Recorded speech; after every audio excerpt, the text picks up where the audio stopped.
नमस्कार सभी को। तो आप सभी पेपर देने के बाद में और यही सोच रहे हैं कि कट ऑफ क्या रहेगी, क्योंकि एक ही शिफ्ट में पेपर हुआ है। तो आपकी जो कट ऑफ है वो परसेंटेज स्वरूप में आएगी, ना कि परसेंटाइल में। ठीक है, पहली ये आप सभी की कंफ्यूजन जो है वो दूर हो जाती है यहाँ पर, कि आप सभी की जो कट ऑफ है वो परसेंटाइल में नहीं आएगी, क्योंकि एक ही शिफ्ट में पेपर हुआ है। दूसरी इंपॉर्टेंट चीज अगर हम देखें कि क्या रहेगी कट ऑफ, अगर आप इसी सोच में गुम हैं, तो देखिए, कट ऑफ का अनुमान एग्जैक्ट तो तब होगा जब आप का जो पेपर पूरा है वो हमारे पास में आ जाएगा, यानी कि जब आपकी फाइनल आंसर की के साथ तो आपका रिजल्ट आ जाएगा, प्रोविजनल आंसर की जो है वो आपकी आ जाएगी। तो अभी जो आपकी ये एक्सपेक्टेड यानी कि संभावित जिसको हम कहेंगे, संभावित जो कट ऑफ है, ये कट ऑफ किस पर आधारित है? आप सभी के द्वारा दिए गए फीडबैक के आधार पर। आपने जो भी प्रश्न मुझे बताए हैं, अराउंड अराउंड अगर हम हिंदी साहित्य की बात करें तो 80 के प्रश्न करीब मुझे जो पता चले, और बाकी के आपके पेपर 1 के, उसके आधार पर जो है हम इस कट ऑफ का अनुमान लगाते हैं।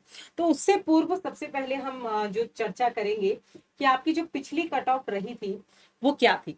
ठीक है, हिंदी की, यानी कि जो आपका 8 जनवरी को पेपर हुआ था, 8 जनवरी को हुआ था, वैसे वो पेपर आपका दिसंबर का साइकिल था, दिसंबर 2024 का आपका साइकिल था। तो दिसंबर 2024 की ये आपकी कट ऑफ यहाँ पर आपके सामने है, जो 8 जनवरी को पेपर हुआ था, जिसमें अनरिजर्व जो कैटेगरी थी वो आपकी 218 जीआरएफ, और ये स्टूडेंट्स का स्वरूप आपको यहाँ पर देखने को मिल रहा है।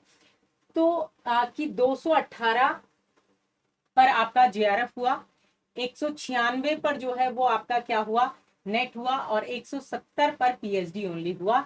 ये आपका जनरल कैटेगरी के लिए था। और ओबीसी के लिए जीआरएफ 210 पर, ईडब्ल्यूएस के लिए जीआरएफ 210 पर, एसटी के लिए 200 पर, और एसटी के लिए एसटी तो एसटी का 200 पर और एसटी का 192 पर हुआ।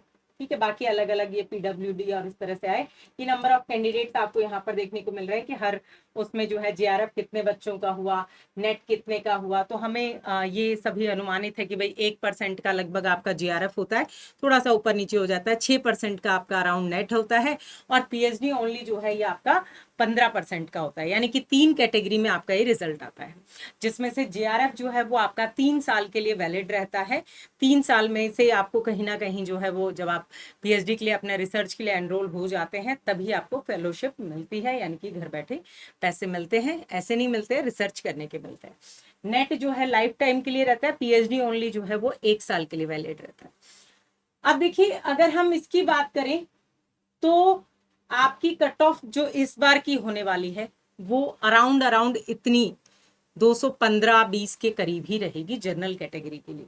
जेआरएफ, जनरल कैटेगरी का जो जेआरएफ है वो 215-220 के करीब ही रहने की संभावना रहेगी, क्योंकि पेपर 1 कठिन नहीं था, ऐसा आप सभी स्टूडेंट्स का कहना था। ठीक है, ओबीसी के लिए 205-210 के बीच में यही स्वरूप रहेगा, और ये आपका लमसम आप देखिए 195 से 200 के बीच में जो है वो आपका नेट होने की संभावना जो है आपको देखने को मिलेगी। और उसके अलावा आप देखेंगे तो ये आपका 170-75 पे पीएचडी ओनली, ये तो है जनरल कैटेगरी की बात। ठीक है, तो आप सभी जो है वो, एक तो घबराना नहीं है आपको, ठीक है, कि भाई इतनी हाई कट ऑफ, मैंने पहले ही सेफ स्कोर बता भी दिया था कि 210 से कम जो है वो नहीं जाने वाली है जनरल कैटेगरी की, स्पेशली अगर हम बात करें। और आप यहाँ पर देख रहे हैं तो जो ओबीसी कैटेगरी का है ये आपको 210 के करीब आपको यहाँ पर जेआरएफ दिखाई दे रहा है। तो 205, 210, 7, ठीक है, ये आइडिया अनुमान जो है वो आप सभी के सामने है। नेट के लिए आप जरूर कह सकते हैं कि नेट के लिए 200 से कम में नेट हो जाएगा। ठीक है, तो बिल्कुल हो सकता है, होने के चांसेस आपके रहेंगे, 200 तक या 200 से कम में नेट होने के चांसेस आपके रहेंगे जनरल कैटेगरी के। और जो आपकी ओबीसी कैटेगरी है उसका 190 तक आप मानिए। ठीक है, जो ओबीसी कैटेगरी के स्टूडेंट्स हैं, अगर उनके 190 तक आपके नंबर बन रहे हैं तो आपका अराउंड अराउंड आपका नेट होने की संभावना आपको देखने को मिलेगी। पीएचडी ओनली जो है वो आपका 160-170 नंबर पर हो जाएगा। ठीक है, तो पीएचडी ओनली के लिए तो सिर्फ आपने पेपर दिया भी नहीं होगा, आप खुद चाहते होंगे कि या तो नेट हो जाए या जेआरएफ हो जाए, तो उसी के लिए। अब देखिए, ये एक संभावित कट ऑफ बताने का ये उद्देश्य रहता है कि जिनको भी लग रहा है कि भाई इसके आसपास तो मैं नहीं हूँ, ठीक है, तो आपको पहली बात तो निराश नहीं होना है, ठीक है, हताश नहीं होना है, क्योंकि ये जीवन की कोई आखिरी परीक्षा नहीं थी।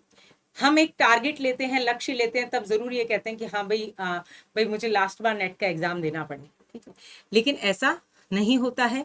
कई बार हम किन्हीं परिस्थितियों वश जो है रिवीजन नहीं कर पाए या लास्ट टाइम में प्रिपरेशन नहीं कर पाए, जिस कारण जो है कई बार ऐसी परेशानी आ जाती है कि हम कुछ पॉइंट्स से रह जाते हैं, कुछ नंबरों से रह जाते हैं। तो बिल्कुल भी हताश ना हो, निराश ना हो। अगर आप निरंतर जो है वो अपनी स्टडी पर करते रहेंगे, निरंतर पढ़ाई करते रहेंगे, तो अवश्य आपको सफलता मिलेगी, क्योंकि आपकी की हुई जो पढ़ाई है ये बिल्कुल भी व्यर्थ नहीं जाएगी। इसी तरह इंपॉर्टेंट अपडेट के लिए आप सभी जो है वो मेरे साथ बने रहिए, और साथ ही साथ जिसने भी अभी तक चैनल को सब्सक्राइब नहीं किया है जरूर सब्सक्राइब कर लीजिए, बेल आइकन को प्रेस कर लीजिए, क्योंकि आगे की क्लासेस आप सभी को यहाँ पर देखने को मिलेंगी ही। मेरी पुस्तक आप सभी को हिंदी बाय डॉक्टर कविता नोनिया, जो आपके assistant professor UGC net set JRF के लिए, केवीएस की हिंदी की एग्जाम के लिए, पीजीटी के लिए आप देखेंगे, या जो भी आप अलग अलग स्टेट्स में असिस्टेंट प्रोफेसर का रिटन एग्जाम दे रहे हैं, सबके लिए ये एक बेहतरीन पुस्तक है, जिसे कम समय में पढ़ करके आप अपनी तैयारी को बहुत उच्च आधार स्तर पर पहुंचा सकते हैं। तो मैं डॉक्टर कविता नोनिया आप सभी से विदा लेती हूं, और मुलाकात होगी आपसे। कमेंट करके जरूर बताइएगा कि आपके लगभग कितने प्रश्न जो हैं वो सही हो रहे हैं, अनुमान के आधार पर मुझे कमेंट करके जरूर बताइए। धन्यवाद।